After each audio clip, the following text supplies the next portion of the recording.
Hey guys, it's just been absolute chaos the last couple of days. So this log truck yesterday, Kevin called me and said, I overhauled this engine here, I don't know, about 6 months ago. And the hood opened up on her. I'll show you what happened to it.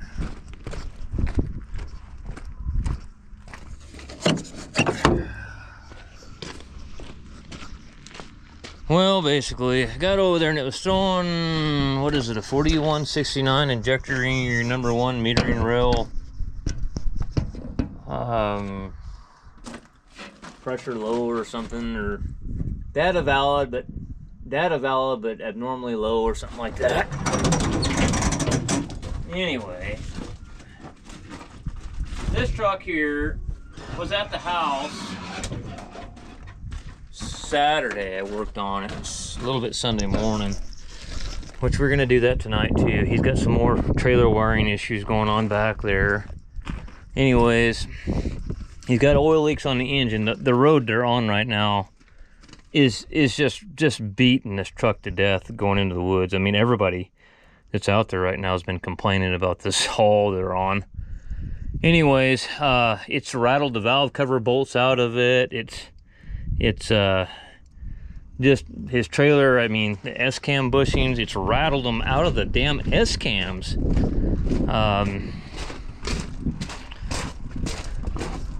And we got to get this thing back together. This wood has to get to the mill. So the S-cam bushings have come clear out of the S-cams and have slid. That's the S-cam bushing. That's the bushing that's supposed to be up in here. Same thing on the other side. The compensator bushing needs to be changed in the trailer. These are all worn out. I mean, it needs a lot of work, this trailer does. Anyways, he didn't have any brake lights. And when he's empty and the trailer's bunked up, they plug their lights in for the trailer up on the headache rack.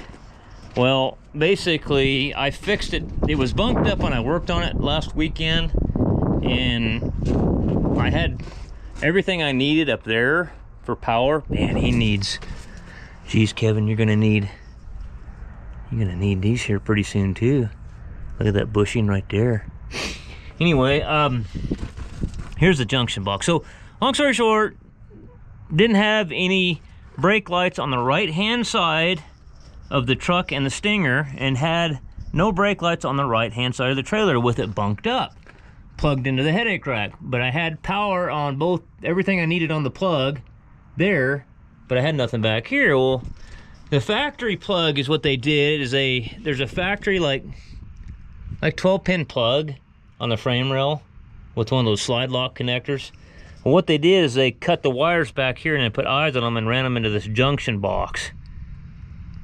So I had the green wire for the right hand side, turn signal and brake was getting no power on it.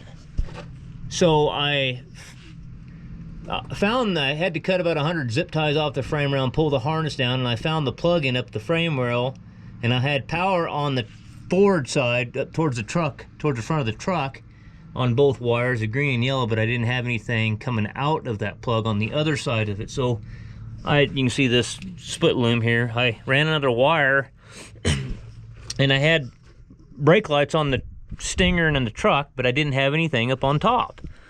And so anyway, ended up on the trailer,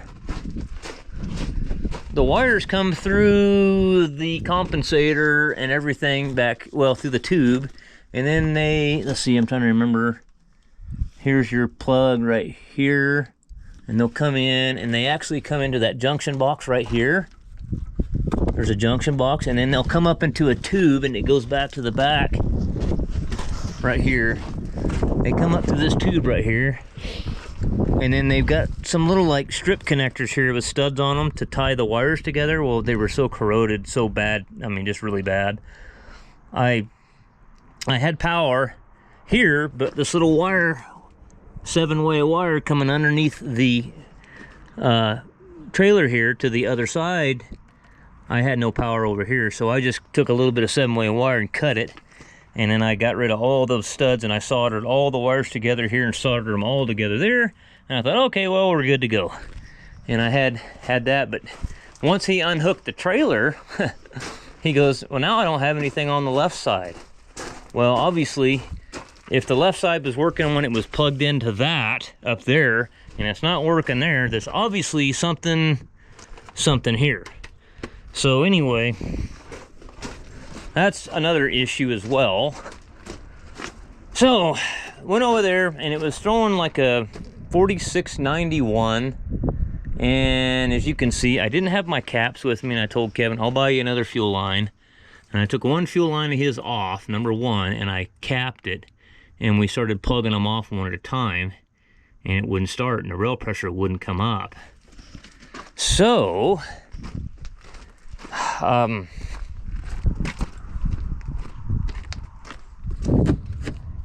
shoot, let me go get the keys. I forgot I unlocked it up.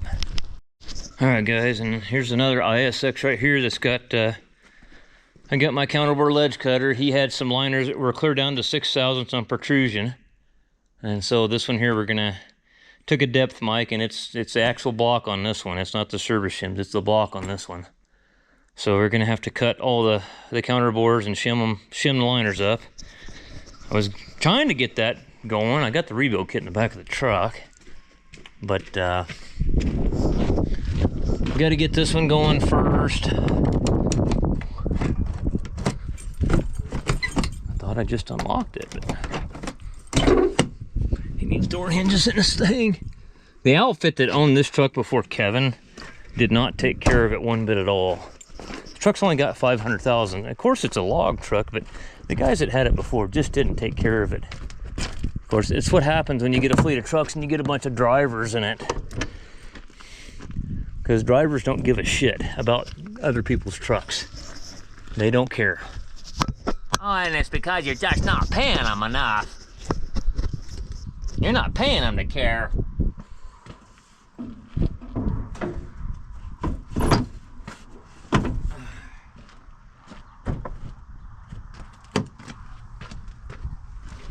Let's see here, okay. So, let's get the fuel pump head out, because it's got to go back for a core anyway. Let's get the cam follower. That was the reason I'm changing the whole pump, not just the head on the pump, is because this cam follower is all chewed up, and sometimes if you catch them quick enough, the cam followers will flake on these pumps, but the cam won't. Well, this one here, we rolled the engine around and looked at the cam, and it was getting the cam too.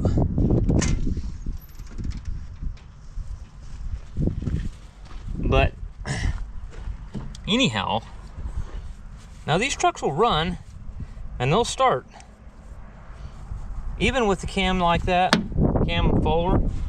But on these plungers, now I had another truck that this plunger is supposed to come out. See how they're stuck down? That's not supposed to be like that.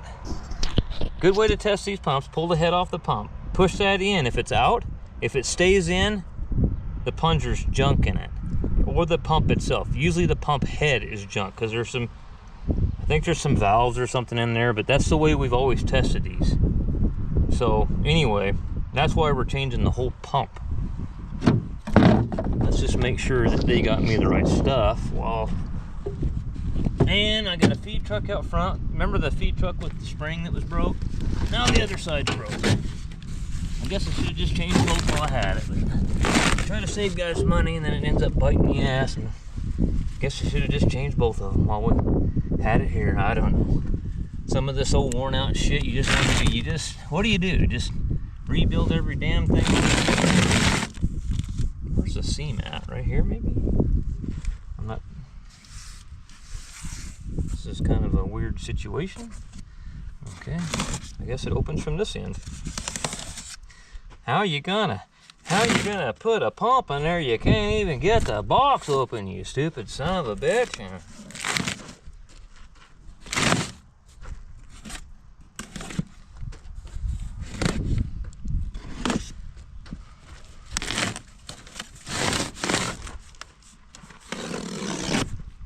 deal? What the deal?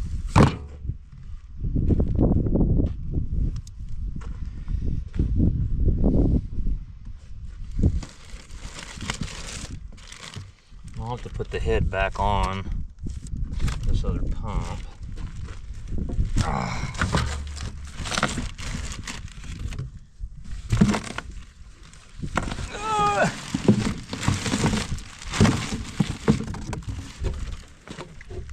Okay, there's a new pump.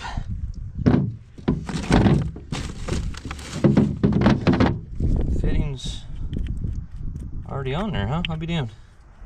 Okay, cool. Did they give us any like banjo washers or anything with it? Probably not.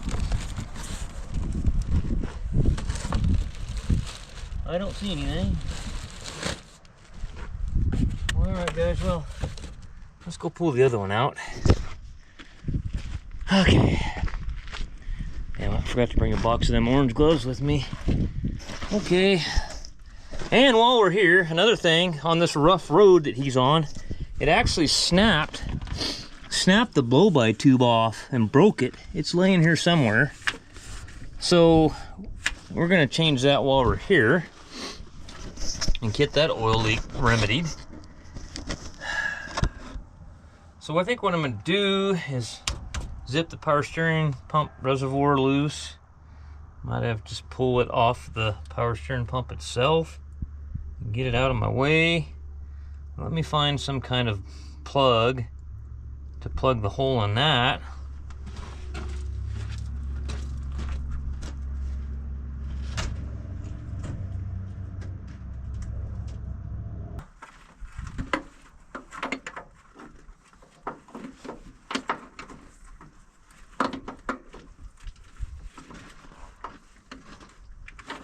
There we go. Okay, that seemed to work out all right. Let me see here. You got to be pretty flexible to work on a modern day truck. Ambidextrous. And the washer fell down in there somewhere in the frame rail. I'll have to find that. Now, I'm probably not going to get this on the bottom one. I might. Can I get an end wrench on the bottom? I think I can get an end wrench on the bottom one. Okay. Let me get this elephant trunk blow-by hose off of there.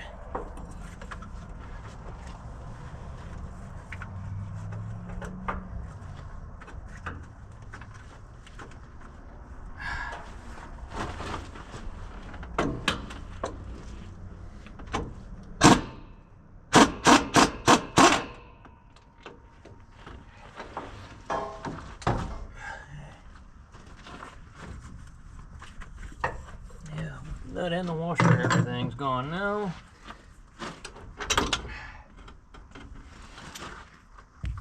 Let's see if we can get this piece of shit out of the way. Alright, what a difference that makes, huh? Now, let's see if I can fish around here and find all the missing hardware.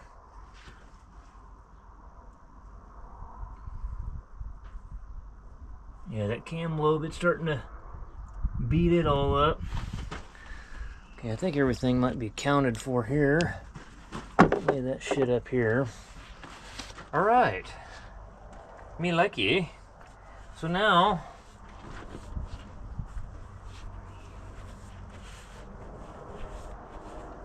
okay, I remember there was, let's get this off of here. Is it just kind of like sitting on there or what? Yep. Ain't nothing really holding it on, but no clamp or nothing.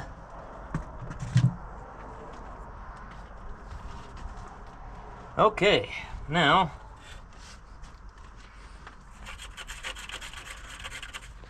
don't forget to change that before we get too carried away here. I might pull that top bolt. I'm trying to think what I'm going to do here. Got to get the gear pump off the back. Does that new gear pump on it? Yes, that has a new gear pump already on there. So that would mean, let's just pull the lines off, pull the pump off the back. Should have a new fuel control actuator on there too.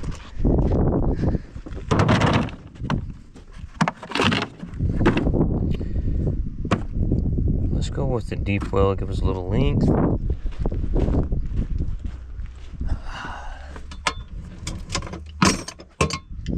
And other side of this engine, valve cover, rattled a bolt out of this corner here. This corner here has no bolt in it.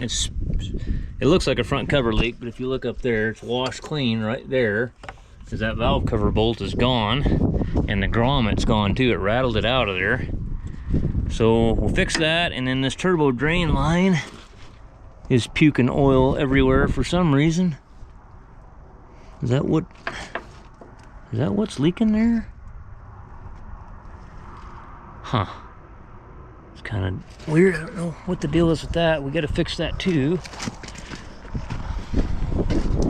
These logging roads, man, if the logger doesn't take care of the roads, and the problem is it all revolves around money.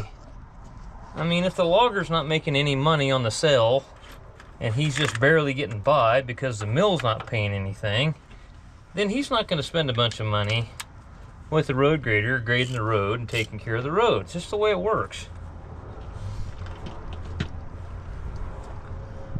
How does this all... I'm trying to remember how all this is bolted in there, because these lines have brackets on them, and it's hard to tell what's doing what here. So these two are tied together here, but this is bracketed to that. Alright, so the first thing, I guess, well, I guess we can go ahead.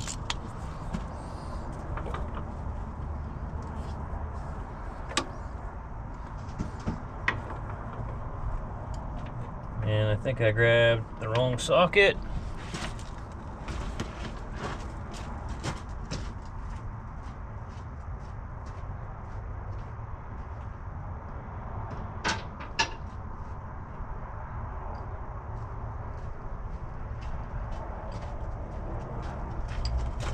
He's just lucky this wasn't a CM2250 that the pump had never been updated on and the ceramic plungers blew up and destroyed the engine. Because any CM2250 I in-frame or overhaul, I tell those guys right out of the gate. I'm pulling the head off that pump and I'm looking at that pump before we overhaul that engine. Because if it needs to be changed, we're changing it now. And that's too damn long.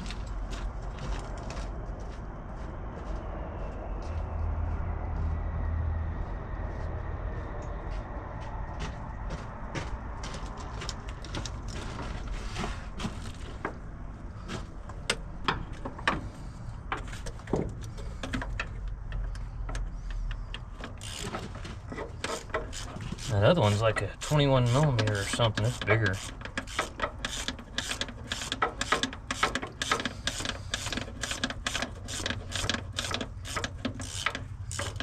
I'm really surprised that it didn't. There was no codes. Usually, it's kind of weird how both plungers went on this one, and usually you'll have one go, and the truck will run off one. It'll run.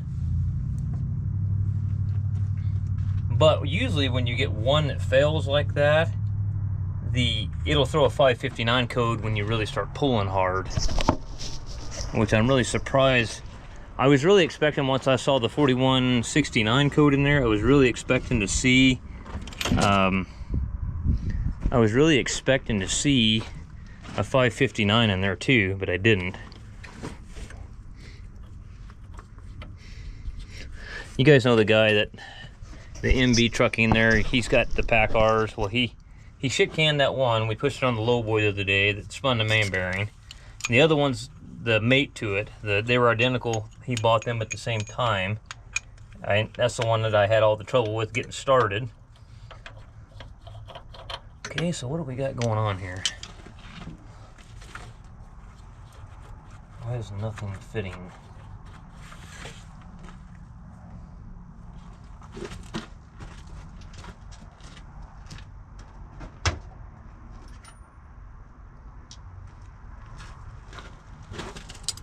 Anyway, he calls me. He goes, before you even say it, I know. You told me so. I said, what happened? He goes, well, dude, that thing's like 15/16 or something is what it is. It's huge. Okay.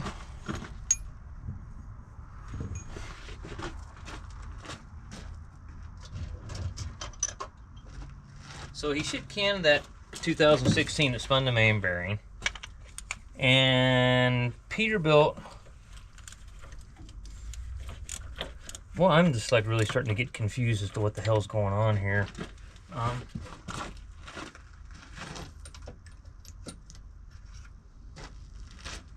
the hell is going on here? This damn banjo bolt, 7/8. Okay. Anyway, now that we finally found the right damn socket to get on this piece of shit, and I think I'm gonna have to get a 6-point or something because that's not working either. Ah! Wow, that is crazy that could be that tight.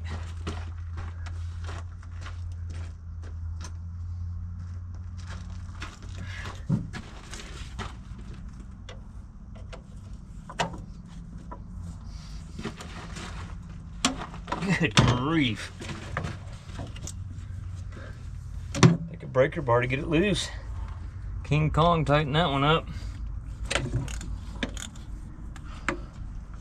Anyway, he called me and says, I know, just don't give me too much shit. I said, did you buy another one of those? And he goes, well, Peterbilt had one that only had 200 and something thousand miles on it. The PTO was the same as the one I had on it and same configuration. So that saved me money just taking the PTO off this one and putting on that one, because I got to have a wet kit to pull the belt trailer and the walking floor trailer. So he said, and they said it had a brand new engine in it. He said, that's what they told me, brand new engine. I said, okay. He said, well, we've had it about 3 or 4 days. We took it over to Peterbilt to have them put the not Peterbilt. There's an outfit in there that's what's crazy about all these big cities and bigger towns, other than places like this. They have a spot down there in Modesto that specializes just in PTOs, and they're busier than hell. That's all they do is PTO. I don't know. It just seems to be amazing to me that's what happens, I guess, when you get into these bigger areas that you can specialize in. If you just specialize in PTOs here, you'd starve to death. You wouldn't have much work, because most of these guys around here just put their own PTOs on. Anyway, he says, had 3 days, they put the PTO on, went to get the truck, they had it out in the parking lot. He says some bitch wouldn't start. Long story short, he said there's red coolant in the fuel. It's in the fuel filter. He says, you put some of those new engines in. I said, yeah. I said, what did Peterbilt tell you? They said specifically it was a brand new engine. I said, well, look at the cylinder head on it. He goes, yeah. I said, see if that head's painted. He goes, it's not. I said, it's not a new engine. If it's not painted, PACCAR does not send out new engines not painted. It doesn't happen. He said, well, it sounds like I've got some ass chewing to do. I said, well, I would say so. I would probably be a little concerned that maybe somebody fibbed to you a little bit. Okay, he said, they're supposed to be coming, getting it with a wrecker and hauling it back to Sacramento Peterbilt. If I remember right, I had to pull these damn lines damn near all the way off. Or something to get them enough flexibility in them to get them out of the way. Yeah.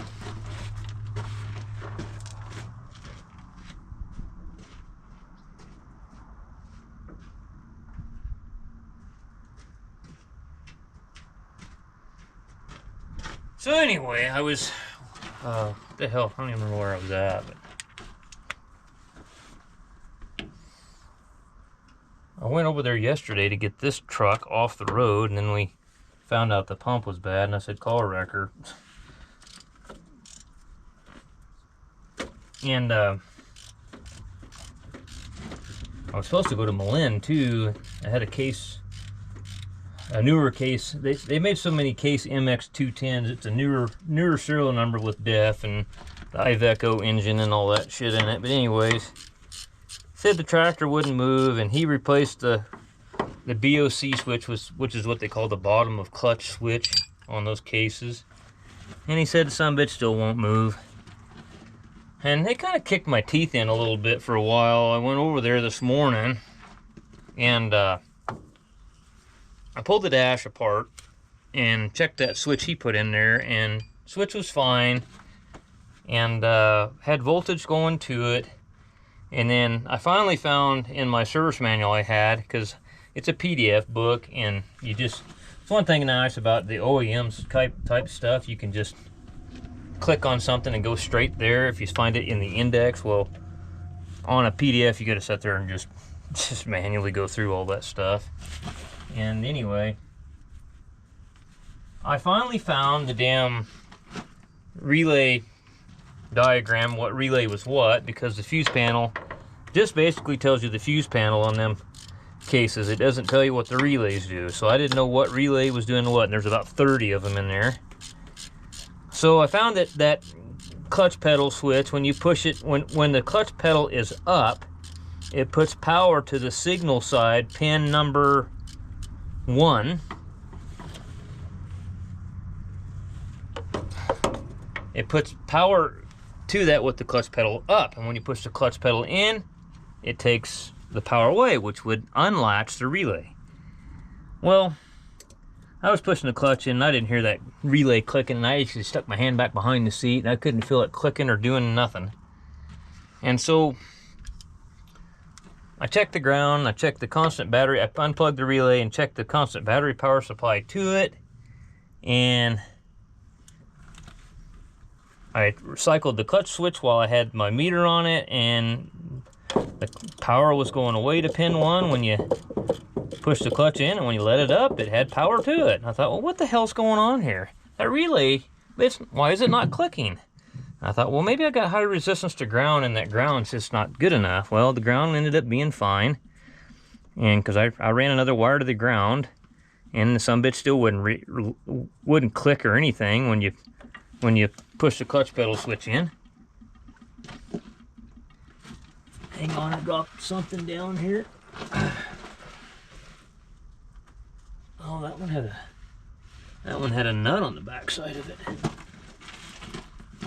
Interesting.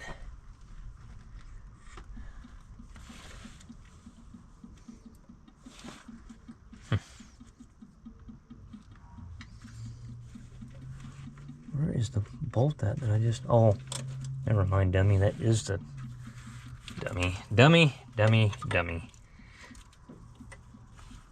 I probably can work around that one there and get away with that. This one too, probably. I don't know, you can't really get on, yeah, you gotta almost take these lines. I don't know.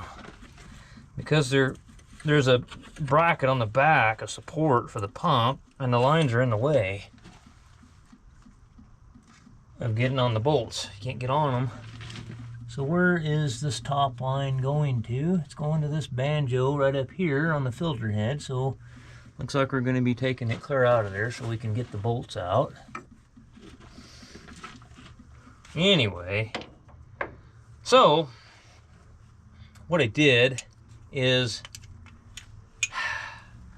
I thought, well, there's got to be something going on underneath this fuse panel, or something weird's going on here. There's got to be like one of these wires is not carrying a load or something like that. I need to check the voltage because that relay should be latched with the clutch pedal switch up, which it was not. And it should unlatch when you push it down. So I finally got the fuse panel part of that relay block out of there and turned it upside down, and then took my meter, and sure as shit on the battery supply pin going into the relay with the relay plugged in, it had 0 volts, and when you unplugged it, it had 12 volts. I said, well, we have a bad wire or a bad connection wherever it goes to the battery supply. Or I was looking in the service manual till my eyes almost bled trying to figure out where in the hell where that was going, that wire. But I had so much stuff to do, and Gino knew I did. He goes, I know you're busy. He said, is there any way you can just tie it to another battery supply just so I can bail, and maybe this winter we'll fix it, right? And I said, yeah, let's just do that. So I took one of them. I hate doing that, but I took one of them chicken shit splice connectors, you know, that'll crimp down and tie 2 wires. So I checked the wire right beside it, which was a relay feeding, a wire feed the battery supply for a relay for the lights. And we just put one of those on there. As soon as we did it, the relay clicked. I said, well, there you go. We drove it around, and he said, well, before you leave, can you look at the clutch adjustment on that W900? He said, clutch brake. I said, sure. So I went over there and thought, well, I'll just adjust the clutch, and I'll head back over the hill. And anyway, that didn't work out either. And the clutch brake on it was, he's had that truck since it was brand new, and he's never adjusted the clutch one time, and he's got about 500,000 on it, and it's got a single piece flywheel clutch brake on it, and a single piece clutch brake, not a 2-piece, and which is fine. That's what they put on from the factory. Anyway, I checked it, and the lining on the transmission side of the clutch brake was completely gone. And I said, well, it ain't gonna do any good to adjust the clutch because the damn clutch brake, I said, you got your 1/2-inch gap there anyway. I said, your clutch brake's just worn out. And I said, usually I've got one in my truck, but I don't have one today with me. I probably got busy, and I changed it at one time for somebody else, and then I forgot to replace it and put it back in the truck. Let's unplug this oil pressure sensor before I screw it up. Or that's oil temperature. That's a 2-pin oil temperature. And they got a zip tie holding that together. Let's just do that.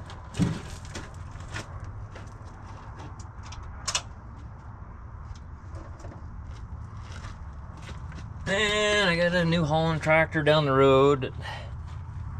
It's like a steering stabilizer link or something on the left-hand side, a T7030, and the spherical bearing went out on it and just totally destroyed the end. I can't even replace the end on the damn thing with the new spherical bearing because it destroyed it, and I had to order the whole thing. New Holland said they had it in Reno, so hopefully that'll be in tomorrow and get them guys going again. And I got a 6410 up there that the hitch is screwed up on. He said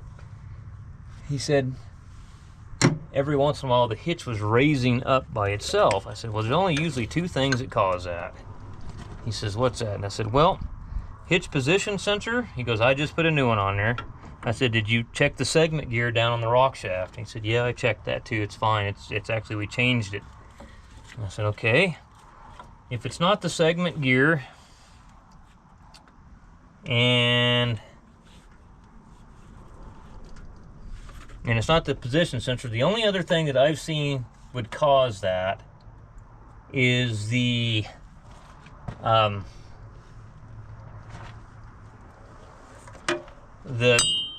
draft. Sometimes the operators will get to messing with the draft and set it up to maximum sensitivity on number 5. And what draft, you don't know what draft position is. Draft on a tractor is what it does is once it senses wheel slip, you know, or or it puts enough tension or pressure on the hitch, it thinks the wheels are going to spin, it'll raise the hitch up enough so you can keep the tires from spinning. That's what your draft does. So I didn't have on that old 6410, you got to have a performance monitor to get any codes out of it, and I didn't have my performance monitor with me. So we'll have to go back. I was gonna do that today, but I called him and said, how big a hurry are you in for that tractor? And he said, well, we can wait on it for a while. And I said, well, I've got a log truck that I've got to get him going so this wood can get to the mill So he said, yeah, go take care of that. Okay, there's about 20 banjo bolts up there holding this thing together. Okay, I remember my grandfather when I was a kid in Texas, and I'm going to tell you some stories about my grandpa and the kind of man that he was. I remember my dad telling me a story. One of these stories I actually saw with my own eyes. But I remember when my dad, and I was just a kid, my dad said, you know, I used to walk home from school about 3 miles, and he said this Indian that lived in town there had a pet wolf. He says that wolf would chase me and your Uncle Jerry up and down the road every day. Well, one day, that wolf finally got a hold of Dad's leg and broke the skin and made him bleed. Well, Dad come limping into the driveway there, and Grandfather, he was a machinist. And Grandpa, he was in the war and everything, and anyway, my grandfather was about 6'6", about 260 pounds, and he wasn't no slouch. And I could tell you some stories to vouch for that. He was one of them men you did not fuck with. And anyway, he come limping into the driveway there, and he said, what happened to you, boy? He says, that damn wolf got a hold of me, Dad.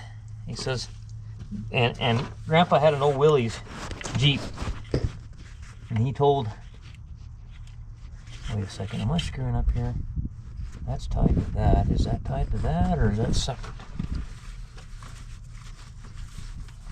Trying to see what the hell. I thought that was separate from that. I don't know, actually. Hang on a second.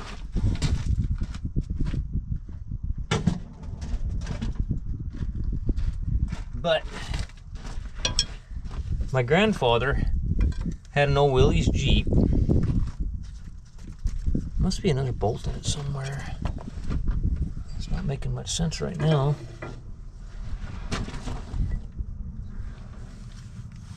Got the two out where it's tied to the pump. Is it? I just don't remember. Huh.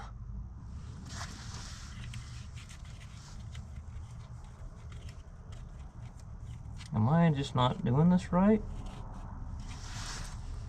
I don't remember if this bracket is part of that bracket or what. I don't remember.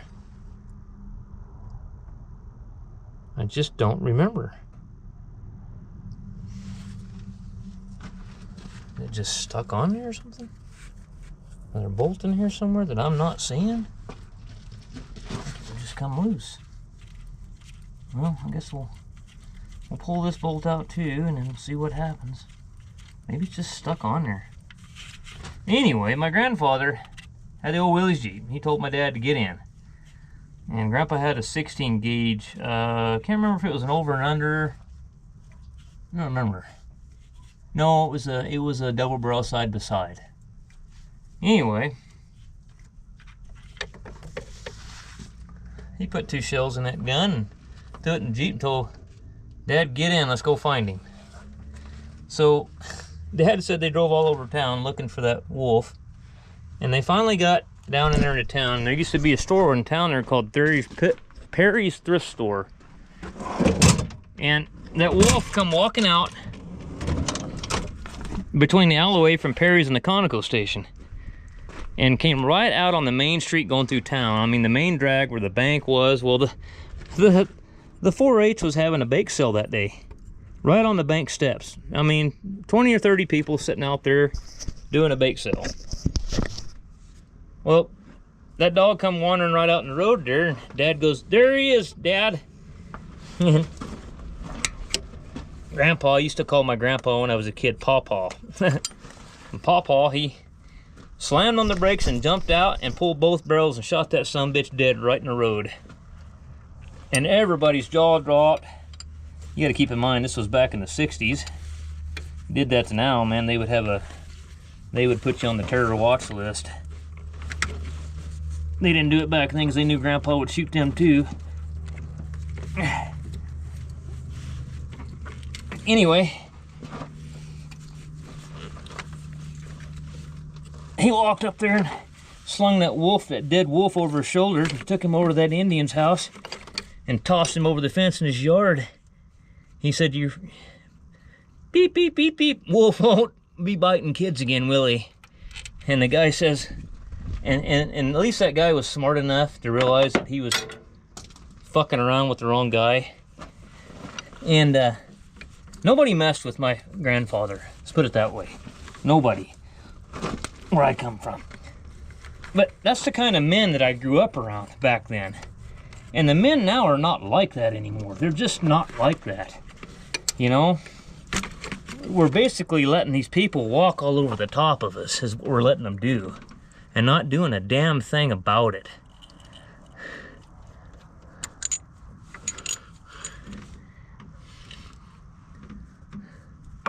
I just don't see any other bolts in here. Unless there's one down here that's going clear through and holding it. Is there one back in here behind this bracket or something?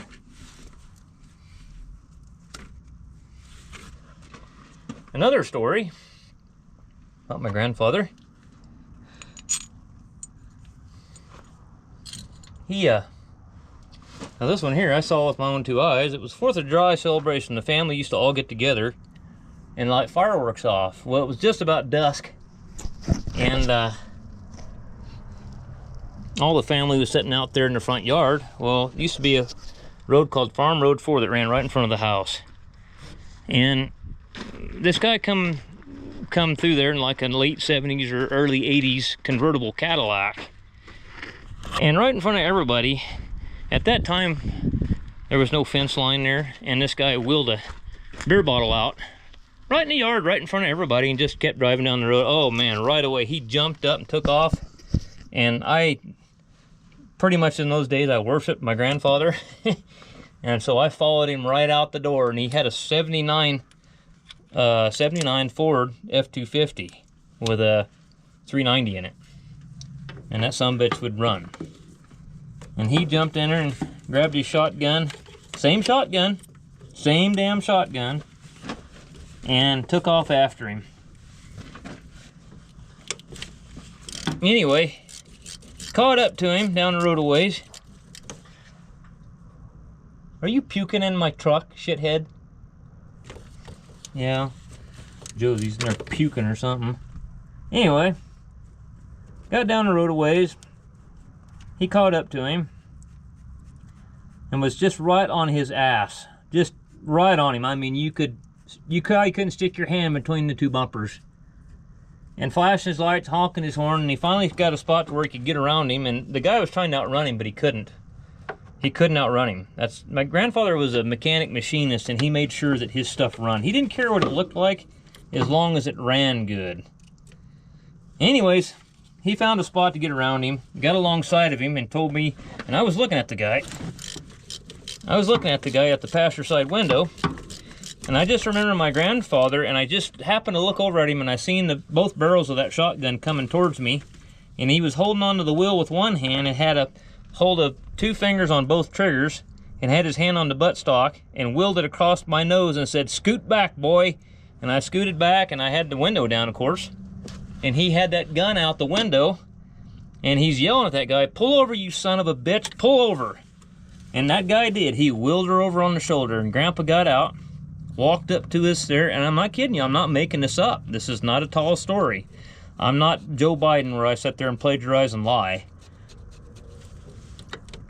He looked at that dude, and he put that gun, he told the guy to get out of the car. He said, "Get out of that car." And the guy stood up, and Grandpa put that damn gun and put it right up under his chin, both barrels. And he said, "You know what you're gonna do?" He said, "What's that, sir?" He says, "I'm gonna follow you back to my house, and you're gonna pick that beer bottle up." He says, "If you don't pick that beer bottle up," he said, "nobody's ever gonna find you again." And he said, "Okay, sir." And he got back in that car, and he turned around and followed him back home and picked the beer bottle up. And he said, "I don't even want to see you on this county road again, you son of a bitch. You got to go to Toller or something, you go around." I'm not kidding. I'm not making it up. He was a good man. But you just did not screw with him and do him wrong, or you were going to pay for it. There was consequences for your actions.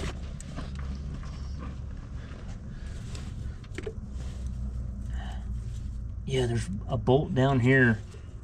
There's a damn bolt down there on the bottom or something.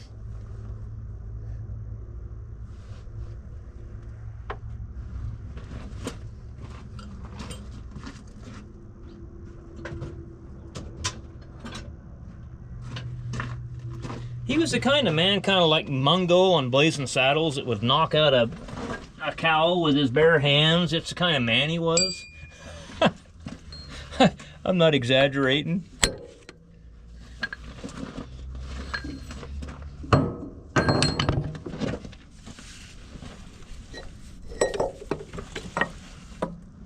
Okay, I took out more bolts than I needed to take out, but I got it off. Well, got the old pump out of there. Went to mount the new pump. No mounting gasket. Called the, texted the parts guy and he said, well, it should have been in there. It's supposed to come as a kit. I said, well, there's no gasket in here. And so they don't have one in stock either. So I said, get me 2 of them. That way I'll keep one in stock, I guess. Shit. Need to get this wood to the mill. Every time you're in a hurry, this is the kind of stuff that happens, that you just can't seem to ever get it back together. Well, I guess while we're here, this screwed up blow-by hose, we can change that while we're here. Get that part done. Maybe I'll find a valve cover bolt and a grommet, because I got one in there. I can put in that and fix that part. Probably can't do anything else if I get the truck running. I need to do the lights. I guess I could probably, yeah, I could do the lights back there. I don't need, I mean, I can turn the key on. I can always clear codes because there's a bunch of shit unplugged here, but I can always do that. All right, well, let's pull this bolt out here that holds this blow-by hose in, because that's where all this oil's coming from, is this blow-by hose that's not on there anymore.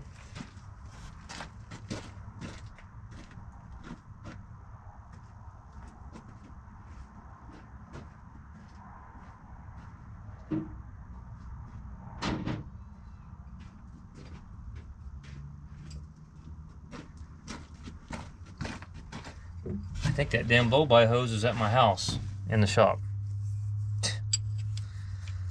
Yeah, it is. I didn't have time to do it that Saturday, and I was laying on the deck of his truck here, and I decided to take it inside and put it inside before I lost it. And that's like 16 millimeter or something. They can't keep them the same size, can they?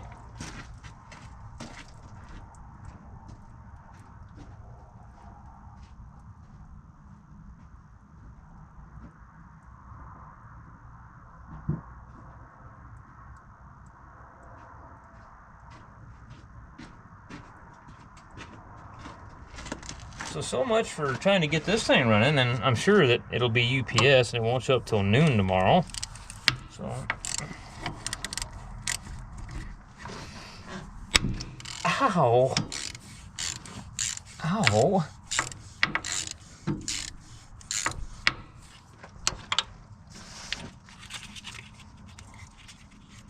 It's almost like when you order something now, just order 2 of them, so you've got something in stock.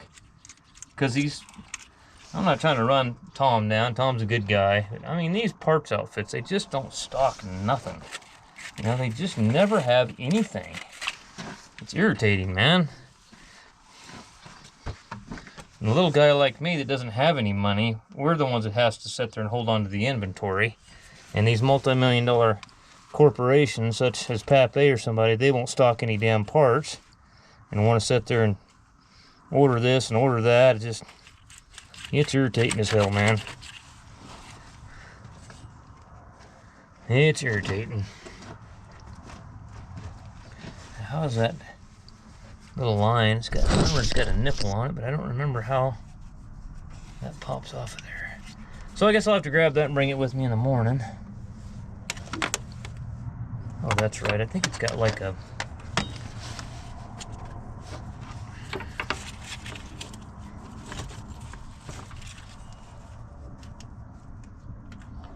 You gotta pull this. Let's see. Get it around here like this, maybe.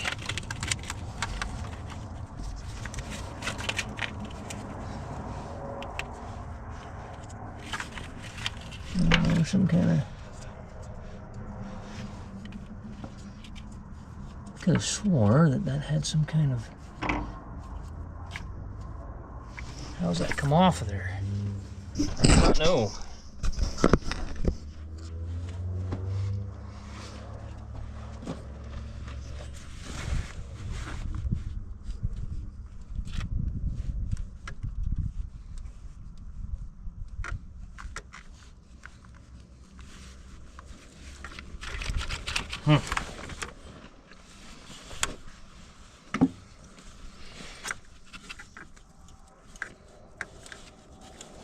Wish I could get it turned around. I'm going to get on the bottom, I guess, so I can see it. What I'm getting into here.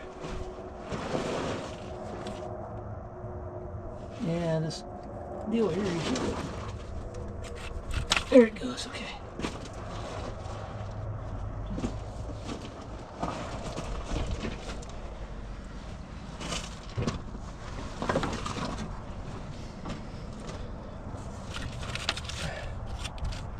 Yeah, get this around the air compressor here. Just break it, it's broke anyway.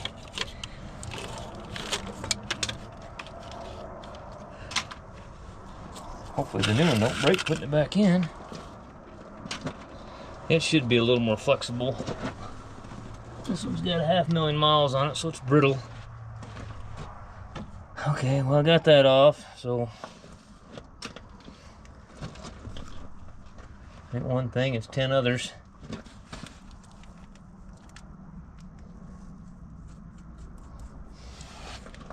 I guess I'll start messing around with the lights, I guess.